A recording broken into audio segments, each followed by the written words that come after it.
Hi, this is Value Updates YouTube channel. நம்ம channel எக்ஸ்க்ளூசிவாக லாவை explain பண்ணிகிட்ருக்கோம். மக்களுக்கு சட்டம் தெரிய வேண்டும் அப்படிங்கிறதுக்காக நம்ம சேனலை சப்ஸ்கிரைப் பண்ணுங்கள், ஷேர் பண்ணுங்கள், கமெண்ட் பண்ணுங்கள், லைக் பண்ணுங்கள். மற்றும் வழக்கறிஞர் பெருமக்கள் தயவுசெய்து சப்ஸ்கிரைப் பண்ணுமாறு கேட்டுக்கொள்ளப்படுகிறோம். நம்ம இன்றைக்கி சிம்பிளாக பட்டானா என்ன அப்படிங்கிறத பார்க்கலாம்.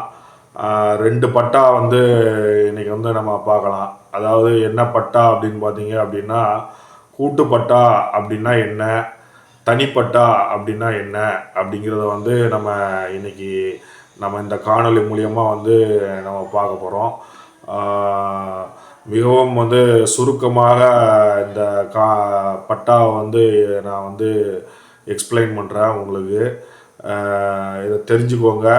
அடிப்படை மக்கள் சாதாரண மக்கள் சிம்பிளாக சொன்னால் புரிஞ்சுக்கிடுவாங்க அப்படிங்கிறதுனால நம்ம ரொம்ப சிம்பிளாக சொல்கிறோம்.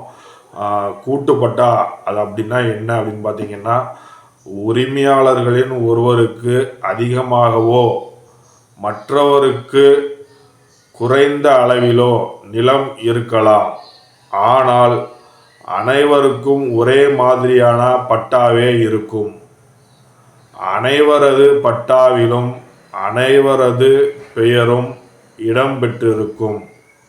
உட்பிரிவு செய்யாமல் உள்ள நிலத்தில் உள்ள எல்லோருக்குமே உள்ளடக்கிய பட்டாவின் பெயர்தான் கூட்டுப்பட்டா, ஜாயின்ட் பட்டா அப்படின்னு சொல்லுவாங்க என்பார்கள். பட்டாவே இல்லாமல் இருப்பதற்கு கூட்டுப்பட்டா மேலானது. ஆனால் கூட்டுப்பட்டாவை விட தனிப்பட்டா மிகச்சிறந்தது. தனிப்பட்டானா என்ன அப்படின்னு நம்ம பார்க்கலாம்.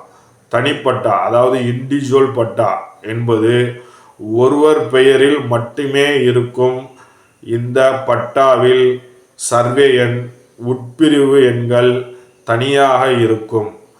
தனிப்பட்டா நில உரிமை ஆவணத்தின் தன்மையில் தனியொருவருக்கு பதியப்பட்டதாகும். இதில் பட்டா நம்பர், சர்வே நம்பர், உட்பிரிவு, நிலத்தின் அளவு, எஃப்எம்பி வரைபடம் போன்றவை எல்லாம் தெளிவாக இருக்கும். இதுதான் பட்டா. கூட்டுப்பட்டானா என்ன, தனிப்பட்டானா என்ன அப்படிங்கிறதுக்கு உண்டான விளக்கம். தனிப்பட்டா அப்படிங்கிறது நம்மளோட நிலத்துக்கு தனியான பட்டா. அந்த தனியான பட்டாவில் எல்லா டீட்டெயில்ஸும் இருக்கும். அதாவது சர்வே நம்பர், உட்பிரிவு, நிலத்தோட அளவு, அதோட வரைபடம் எல்லாமே தனிப்பட்டாவில் சேர்த்து கொடுத்துருவாங்க. கூட்டுப்பட்டா அப்படிங்கிறது பிரிக்கப்படாத நிலமாக இருக்கும். அதில் ஒருவருக்கு குறைவாக இருக்கும், ஒருவருக்கு நிறைய இருக்கும். அதனால் தனித்தனி பட்டா இல்லாமல் அப்படி தனித்தனியாக இருந்தாலும் கூட பட்டாவில் என்ன சொல்லியிருப்பாங்கன்னா, 5 பேர் இருக்கிறாங்க அந்த கூட்டுப்பட்டாளனா 5 பேர் பேருமே பட்டாவில் வரும். இதுதான் நம்ம இந்த சட்டத்தின் மூலியமாக தெரிஞ்சுக்கிறோம். கூட்டுப்பட்டானா என்ன, தனிப்பட்டானா என்ன, இது ரெண்டு நம்ம இந்த காணொலியில் பதிவு செய்யணும்னு சொல்லி நினச்சோம். நம்ம இதை பதிவு செஞ்சுருக்கோம். அதனால் மக்கள் பயன்பெறுவார்கள் என்று நம்புகிறேன். மற்றும் தயவு கூர்ந்து நம்மளுடைய சேனலை சப்ஸ்கிரைப் பண்ணுங்கள், ஷேர் பண்ணுங்கள், கமெண்ட் பண்ணுங்கள், லைக் பண்ணுங்கள்.